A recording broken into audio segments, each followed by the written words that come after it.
Good afternoon, everyone, and welcome to Opera 101 with Cleveland Opera Theater. Opera 101 is our series. We do it Mondays, Tuesdays, and Thursdays, where we talk about all things opera and take you into this strange and wonderful world of ours.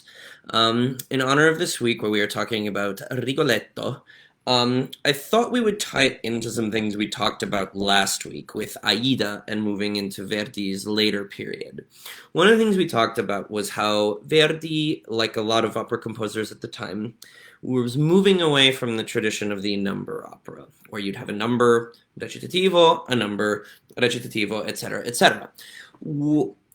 Obviously, this had started before Verdi. Donizetti was blending this, as was Bellini, but Verdi really took it to a new level. And we talked last week about how Aida, Otello, and Falstaff really were the ones that took a huge departure from that. If we go back to Rigoletto, however, we find kind of some of the beginnings of really seeing how Verdi was innovating in this capacity. Obviously, Rigoletto is a number opera. There are a ton of famous numbers in it, and I'm not arguing that it's not. But if we look at the very opening scene of this opera, we find something very, very interesting and very different than Verdi's work until then and most Italian opera to them. Typically, in early mid-19th century Italian opera, you have either an overture or a prelude, and then an introduction. And the introduction is usually kind of one affect, you could say, one emotional mood, one style. It is a very self-contained number. Rigoletto is very different. The prelude is one of the shorter preludes for this era. It is just the theme of the curse that Monterone delivers to the Duke and to Rigoletto. It's a very, very short prelude that gives way to the introduction. The introduction is played by an offstage banda or band, and it's a very happy party music type affect. What is happening here is the Duke is bragging to his friend Borsa about the amount of women he is able to seduce, and a certain one that he's seen, just being your classic, Don Juan male opera character villain. This gives way to the Duke's cavatina, or opening aria, Questo è quella, which is very, very short, and it's a seamless transition, same key, and the strings enter in the orchestra pit for this cavatina. Up until now, aside from the prelude, all the music had been on the offstage banda.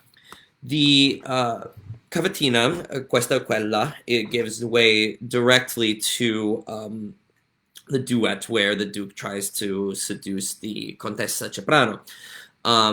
Here we have strings on stage, and the strings from the pit resting.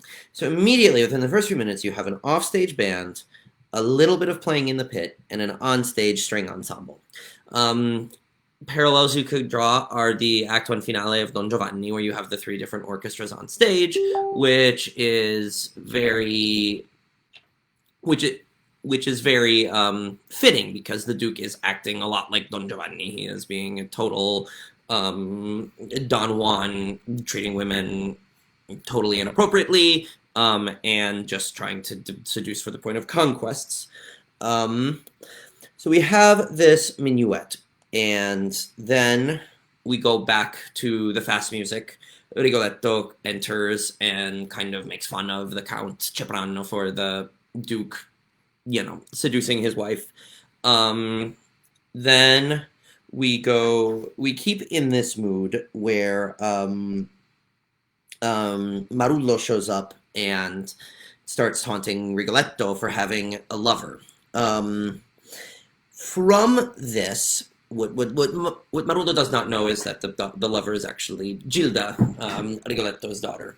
From this, we get the entrance of Monterone, which is very, very interesting musically.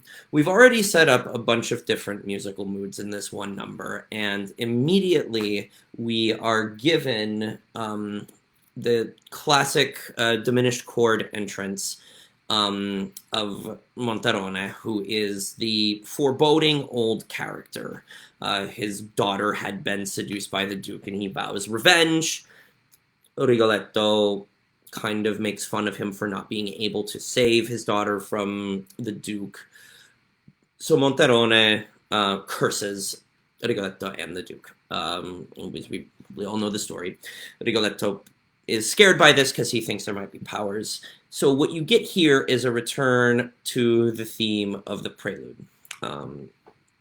This kind of creates a continued or confined structure musically. And what's different about what Verdi did with it is how many different styles, how many different moods he put into this first scene as opposed to what was happening in most Italian opera. If you want to hear this, recommend taking one of Verdi's earlier operas. Think Macbeth, think Nabucco, Oberto, and listen to just the very first number, and then go to Rigoletto. You could also compare it to a Donizetti opera like L'Elisir d'Amore or Lucia di Lammermoor. Think of that and think of how many different styles Verdi put together in this opening of Rigoletto. And it really shows that Verdi had this ability to seamlessly transition between very different types of music that paves the way for his exploration into the more through-composed, the less numbered operas that you will see later in his career. It's a really interesting to take note of and to listen for. So if you want to, take a listen to the beginning of Rigoletto. Let us know what you think. Let us know how it may relate or contrast from some of the earlier Italian operas that you think. And think about how this really is the start of a bigger move by Verdi into longer structures, less delineation between numbers.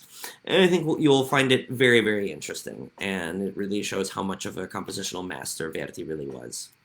As always, thank you so much for tuning in, and we will see you later in the week. Thanks, and stay safe.